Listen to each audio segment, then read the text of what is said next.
Hey, I'm Yobachi with BlackPerspective.net. These last couple of pieces of commentary were supposed to be on the last week on BlackPerspective.net video that was dated 02 109, but the post was running too long, the video was running too long, so I decided to split it off into another video. So the two things I have to talk about are going to be Juan Williams and the Casey Anthony trial, two separate issues, but these are the other two post on blackperspective.net that I wasn't really able to get into. I touched on the Casey Anthony issue real quick, but I want to get into it a little bit more. The post for this past week is entitled "The Eternally Happy Negro Juan Williams Strikes Again." This is, of course, a reference to Juan Williams, the black Fox News analyst, their top Negro.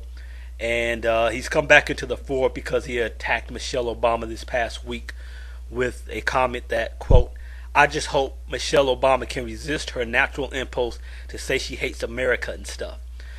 And this post, one of my blogging friends did an article this past week that has been posted in a number of places, and she asked me to post it at blackperspective.net as well, which I was happy to do. Tola Alarundu, who used to post with Boyce Watkins' Your Black World networks of blogs, but now she, I guess, is with the Black Commentator. I'm sorry, she is with the Black Commentator blog, which is also a good place where a number of people post that I like. So she did a post this week called "Fox News is using the Obamas to perfect its racist attacks on Black America." I start up the post with my commentary before I go into before I put her article in there. And my commentary starts off saying Juan Williams started on Fox News about a decade ago as a politically moderate analyst who, while not being the strongest hand on black issues, would raise a counterbalancing black perspective among the circle of neo-Klansmen he calls his Fox colleagues.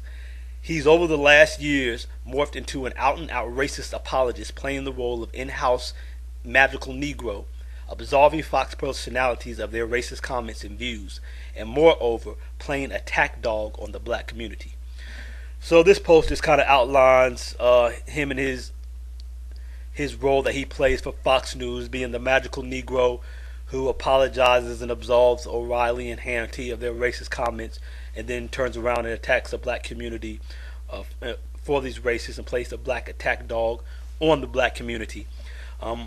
The whole concept of magical Negro, I linked to it. You can read about what that's about. I'm not going to go into it right now. Also, I have been covering this. It was Boyce Watkins who called him the Eternal Happy Negro on CNN, discussing him and some of his actions before.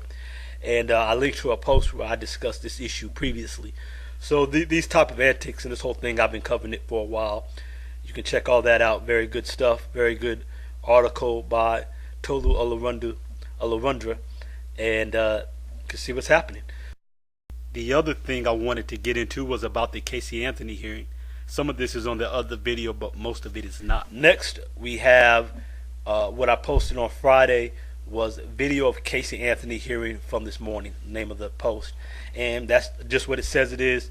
I posted both the pre-hearing footage, some raw footage of her coming in and out of the courtroom and talking to her lawyers, kind of interesting. And I posted the beginning of the hearing. I kind of made mention that I wish missing black kids could get this kind of wall-to-wall coverage. Not that I have any problem with the fact that the little girl Kaylee Anthony is getting coverage for her case, and hopefully she will get justice. But while I don't take away from anyone else, it's just a shame that only certain people ever get this type of coverage.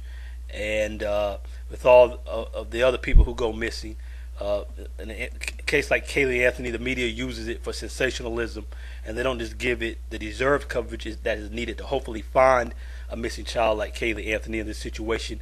They give ridiculous, over-exaggerated coverage that's way over the top, and it's for their own sensational purposes. But they do so at the expense of all the other cases where kids still have a chance to be found who don't get any coverage or just barely any minimal coverage. So that's a crying shame, but I've discussed this issue at my blog numerous times over the last couple of years. Nothing has really changed there. Some people will deny it's racism. Of course it is racism. If you're not white and fairly attractive, whether it's children, or adult women going missing, you don't get any coverage. This is just a fact. It's just a fact. Can't deny it. You can try, but it's ridiculous because the evidence is abundant. We can just go down the line of all the missing people we could name, and almost all of them are white. Okay, the ones who've got national coverage, I'm saying.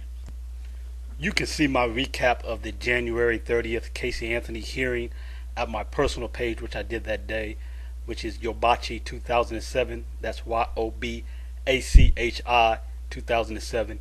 I'll have a link in the sidebar here at this YouTube video for you to go to that if you want to check that out. And there might be an update during the week as well. Thanks for checking me out. Yobachi, www.blackperspective.net. Peace.